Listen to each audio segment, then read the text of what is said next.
દોસ્તો અત્યારે આપણે આવી ગયા છે પાવાગઢથી ફક્ત 4 કિલોમીટર દૂર આવેલું છે પાવાગઢ વડા તલાવ. તો દોસ્તો આ જે બાયપાસ રોડ છે તે અડીને આ વડા તલાવ છે, તમે જોઈ શકો છો.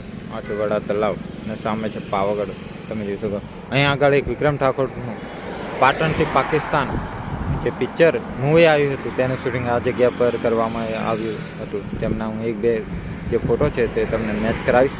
હું ફોટો મૂકીશ ત્યાંથી તમે મેચ પણ કરી શકો છો. અને આ જગ્યા પર એક ઢોલા મારું જે પિક્ચર નરેશ કનોડિયાનું આવ્યું હતું મૂવી, તેનું આ જગ્યા પર શૂટિંગ કરવામાં આવ્યું હતું. તેમના હું એક બે ફોટો છે તે હું તમને મેચ કરાવીશ, તો વિડીયો સાથે બન્યા રહેજો. અને જો નવા હોય તો આપણી યુટ્યુબ ચેનલ પર કલ્પેશ રાઠવા વ્લોગને લાઈક શેર સબસ્ક્રાઈબર કરવી, જેથી કરીને તમને નવા નવા પિક્ચરના મૂવીના લોકેશન હું તમને બતાવીશ.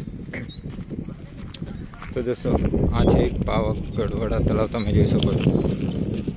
નહીં જે શનિ રવિ ખાસ કરીને જે લોકો છે તે અહીં ફરવા માટે આવે છે. આ એક જોરદાર ફોટોશૂટ માટેની લોકેશન છે, તમે જોઈ શકો છો.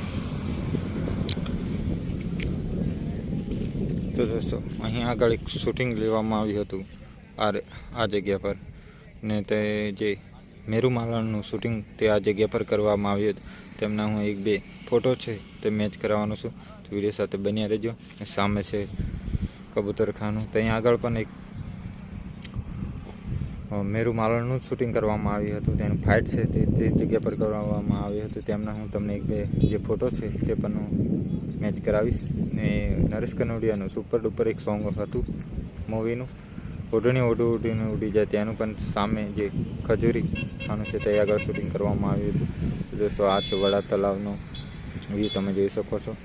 એક આ રીતનું એક સામે જે ડુંગરો ત્યાંનું પણ અહીં આગળ શૂટિંગ લેવામાં આવ્યું હતું, જે ઢોલા મારું શૂટિંગનું. એ બે હું તમને ફોટા મેચ કરીશ, તો વિડીયો સાથે બન્યા રહેજો. દોસ્તો જો તમને આપણો વિડીયો ગમ્યો હોય તો લાઈક શેર સબસ્ક્રાઈબર કરી લેજો, જેથી કરીને તમને નવા નવા વિડીયો જોવા મળશે. ને દોસ્તો જ્યારે તમે પાવાગઢ આવો તો ચોક્કસ અહીં ફરવા માટે આવજો. ફોટોશૂટ માટેનું અને ફરવાલાયક જોરદાર સ્થળ છે. તો દોસ્તો આ છે પાવાગઢનો નજારો, તમે જોઈ શકો છો આપણા વિડીયોના માધ્યમથી.